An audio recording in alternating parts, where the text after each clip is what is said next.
Everyone is sleeping on items that you can find at yard sales and flip on eBay for top dollar. These are some of the items I found this week. So the first item I found is this First Alert smoke detector. So I'm always on the lookout for smoke detectors as well as thermostats. These things sell very well on eBay. This one wasn't even opened, and at the yard sale, the gentleman actually gave it to me for free. So I mean, even if I sold it for $5, I would be happy. And these are selling for like $40, $50 on eBay. $0 to 40 to 50, amazing. Now, the next item I found is I found this Cardia Mobile EKG. So you connect it to your phone, and then you put your fingers on the little pads, and then you can measure your heart rhythm.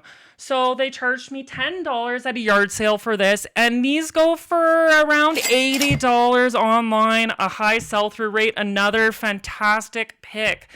Now, the next item I found is I found these Sony wireless headphones. The lady sold them to me for only $2, and anytime I see Sony, that is a BOLO item. That is a be on the lookout item. So anytime you see Sony, you want to look up your comps because Sony is a very good brand. It holds its value. It sells well on eBay. So I paid $2 for these, and I was looking at comps, and they sell for at least $50 online. Can't complain about that.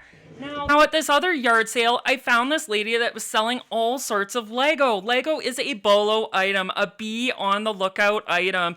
You always want to check your comps, though, because not all sets sell equally.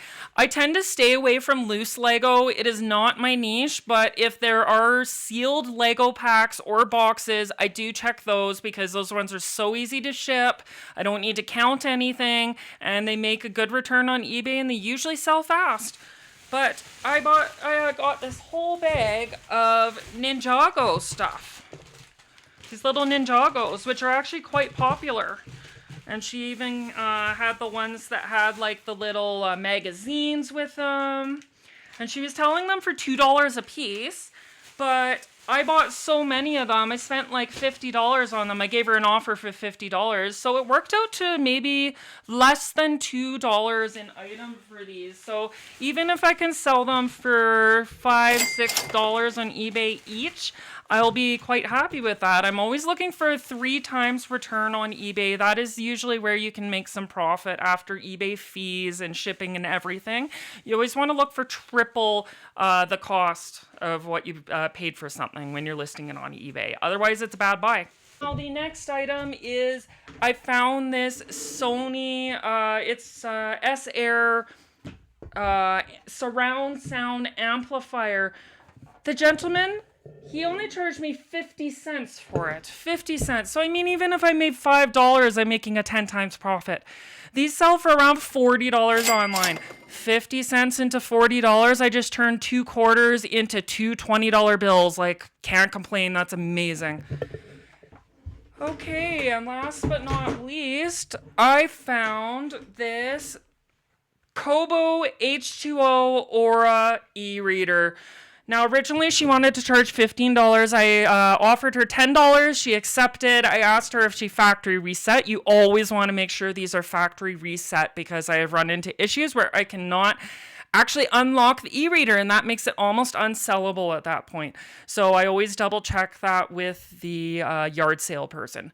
But this is an e-reader that is selling for over $100 online. So I just turned $10 into over $100. This is an amazing flip once again. And then another item that I found is this lady was selling yard tools. It's always good to get different tools. If you want your saws, your drills, like all your tools, you can really find those at yard sales for a good price, and you can normally get really good quality tools. This is one of those weed puller devices. We needed one for home for our garden. Now this one, she only charged $7 for it, so not too bad. We needed this for home. So a big perk about being a reseller on eBay and going to yard sales is I often find discounted stuff for home. So that's awesome. Well, thank you for tuning in, everyone. If you want to see more things every week that I am selling on eBay and what I find at yard sales, please like and subscribe and ding the bell so you don't miss any future videos.